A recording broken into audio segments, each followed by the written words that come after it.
Today we are doing this. Ta-da! Spinny mount. Helmet spinny mount.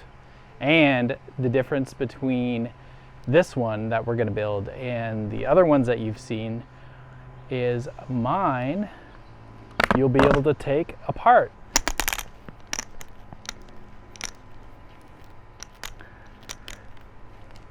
Ta-da! And then this one untwists as well.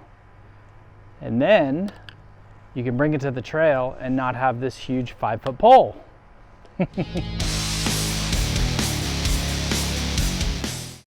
For this project, we are going to need 3/4 inch PVC pipe, about 5 feet long seems to be the best length to get the camera far enough from you.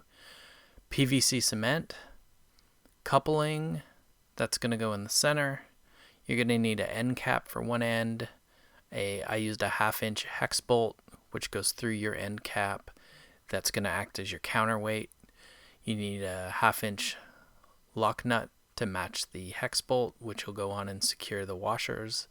Then you need fender washers to go on the hex bolt. That'll act as your counterweight. I found 4 to 8 worked pretty good for the weight of my camera, but you'll have to experiment with your camera. A caster that's going to go in the middle that actually is going to give you the spin. I got one where the wheel could actually be pulled off with a nut instead of riveted, where you might have to drill it out. And then super glue, which is going to attach the GoPro J-hook mount to the caster. Black spray paint, that's optional to spray it all down afterwards, make it look a little better than the white PVC. And then a GoPro J-hook, which you will use to mount to your helmet and to the spinning mount. And then you need 2 S-mail adapters, which will be going in the center to attach to the coupling, which is attached to the caster. And then a GoPro roll bar mount. And use the roll bar mount instead of the handlebar mount because it's a bigger diameter, and so it fits the 3/4 inch PVC pipe much better. All right, this is the pole that I'll be mounting on my helmet. And most people put the caster in the middle, and you've got it, and it spins like this. However, to make it more portable, I'm going to cut it, and I'll show you how I attach it so that you're not walking around with this big pole trying to get from place to place. The first thing you're going to want to do is take your caster and remove the wheel. I got one that has a bolt on it, so I was able to just unscrew the nut and remove the bolt. That way you can remove the wheel more easily. Some casters have riveted wheels on, and you're going to have to drill it out if you get one like that. This makes it so much easier. And then I was able to reuse the bolt. Next, you've got your coupler. This is going to be threaded on both sides, and you're going to want to drill a hole all the way through the center and mount it onto the caster once you have finished drilling the hole through the center. I used a little Dremel to kind of finish the opening to get all the extra PVC particles away and grind down the ridges a little bit as well to make it fit better. Once you've got that all done, it's time to put it together. So take the existing bolt that you removed from the wheel and the nut, so that way you don't have to shop for one that fits, and put it through the coupler, attach the nut to it, and tighten it down. And then you're good to go. Make sure you don't tighten it too much though, because it will affect the male adapter that screws into the coupling. These are the male adapters that will eventually get put onto the pole, and then you just screw it into the coupling right here. And this is how we're going to be able to take it apart and put it back together so we can get it up to the top of the trail without having to carry a huge 5-foot pole that most people have when they make these things and are not able to take them apart. Next up, grab your end cap, your 1/2-inch bolt, and we are going to drill a hole in the end cap. This way you'll be able to put the bolt through, and this is going to act as your counterweight on the pole. And then you're going to put the washers on the bolt and then the nut to secure the washers so they don't rattle around. And I also use a little Dremel again here to get off the little extra pieces. Now you want to get your JB weld out. Take the two parts, mix them together, and take your hex bolt and put it into the end cap that you now have drilled the hole, and then start putting the JB weld inside of the end cap, and this will help secure the bolt once it dries so that it won't turn, so you're able to actually screw it down and lock it down without it moving or coming loose. And then you want to make sure you clean the inside, so when you put the PVC pipe in, that there's no JB weld there getting in the way. Once the JB weld is all dry, this is what's going to act as your counterweight. You're going to have the bolt in the end cap, and then you're going to take your washers and put your washers on, and this will go on the opposite end of the pole as the camera, and this will help balance it out on your head so that it won't fall to one side or the other. And then you put the nut on and you're good to go. This is the GoPro J hook that we are going to use to fasten the base onto the caster so we can attach it to the helmet. You're going to want to remove the screws in the bottom so that you can take the hook part off, and then you have the base plate of it that you can use to fix to the mount. And so you're going to take this part here and make sure you make it flush with the end of the caster so that you can squeeze the prongs so you can release it from the mount on your helmet. Otherwise it'll be too far down and you won't be able to grab it with your fingers. I originally used JB Weld to attach the GoPro mount onto the bottom of the caster. However, I did have a critical failure and it actually snapped off in the backyard when I was jumping around kind of testing it out.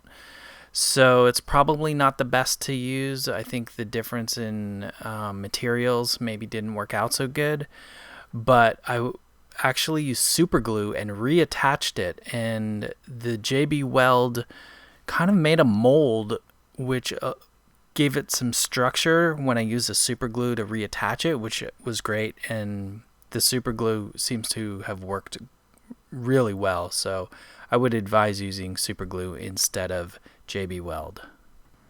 Now it's time to cut the pole in half. First you want to measure the halfway point on the pole, which in my case mine is 60 inches total, so 30 inches is the halfway point. And then I want to put the pole in the middle of the caster where the dot is so that you can see so it's centered and balanced. And then I'm making a mark in the middle of the connector where it actually attaches to the coupling. And now we can cut it. I got these cool PVC cutters for, I don't know, they were like $13.95 or something at Home Depot. And it's a ratcheting system. You just squeeze it and it cuts a nice clean cut, makes it super easy, less mess than using a hacksaw. Now you've got two poles that you can attach into your fittings. And then you can just unscrew each side and take it apart and throw it in your backpack and head up to the top of your trail. But before you do that, just a few things left to do and then we'll be all done. Get your PVC cement and secure the end pieces to the PVC pipe. First put a little on the inside of the end pieces and then a little on the outside of the PVC pipe. Attach it together and let it dry, and then you're good to go. And don't forget to do the counterweight bolt on the other end of one of your halves. One of the last things to do is spray paint this bad boy. It just makes it look a little cleaner and neater than the white PVC. Make sure you get spray paint that is good for plastic, otherwise it won't really stick. I also put a little painter's tape on the end of the bolt just so that there's no overspray, so you can get the nut on there easily. For the GoPro, you want to use a roll bar mount as opposed to a handlebar mount because the diameter is actually bigger. I'm using 3/4 PVC, so the roll bar mount fits much better than just a handlebar mount. And then on the other side, we have our washers and our nut to put them on, and then you're just gonna kind of hold it in the middle and put as many washers on as you think so that the camera is balanced. As you can see, I've made it to the top, ready for the inaugural downhill run on the swizzle stick. I don't know what it's called, spinning mount, helmet mount, spinning mount thing. Swizzle stick sounds good. As you can see, I've got it in my backpack, in my camelback, and this is why I made it detachable. Otherwise you have to haul a big old 5-foot pole up the hill somehow. And the way I designed it, we've got where it splits apart in half and you can fit it in your backpack pretty easily and doesn't take up too much room. So let's put it together and get down the hill. Also, I decided to switch and I'm using my full face instead of my half shell. Originally when I was designing it, I kept putting it and fitting it on my half shell, but it's a little cumbersome and the full face is much more secure on your head, so I think it'll maybe not bounce around as much. So we'll get used to it with the full face before we try it on a half shell. Woo! Stoked!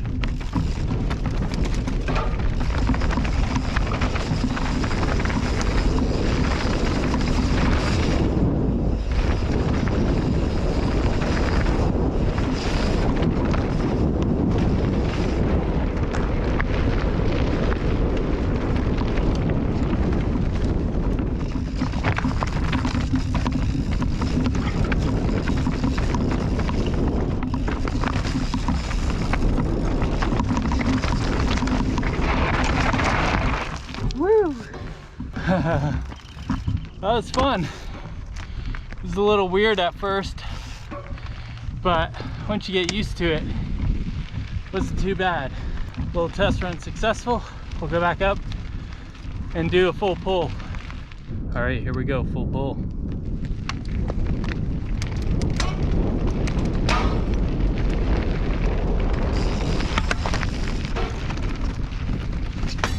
Ooh, pedal strength.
Branch just took it.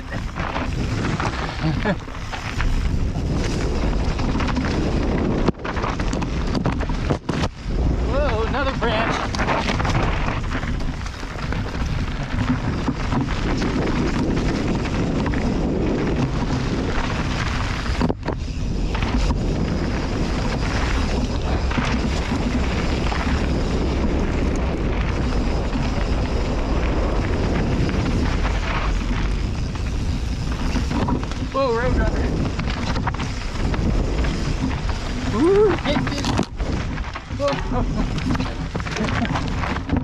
The branches keep grabbing it.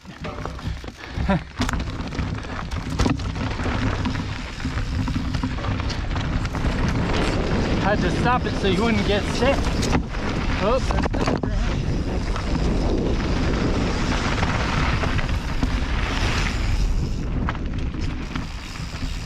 All right. See how tight it gets through the trees up there.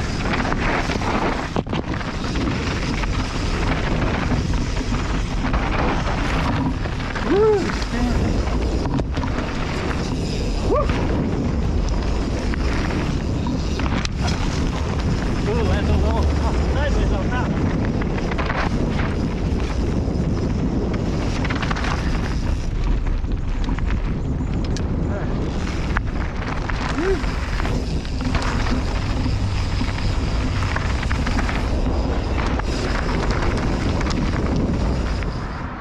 Well, I would say this thing was a success.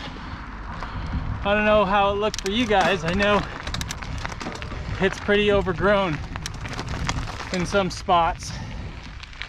And so the pole kept getting hit on a bunch of branches and weeds and spinning pretty bad. So maybe I'll edit some of that out, but I'll leave some in so you see what happens. So that was fun.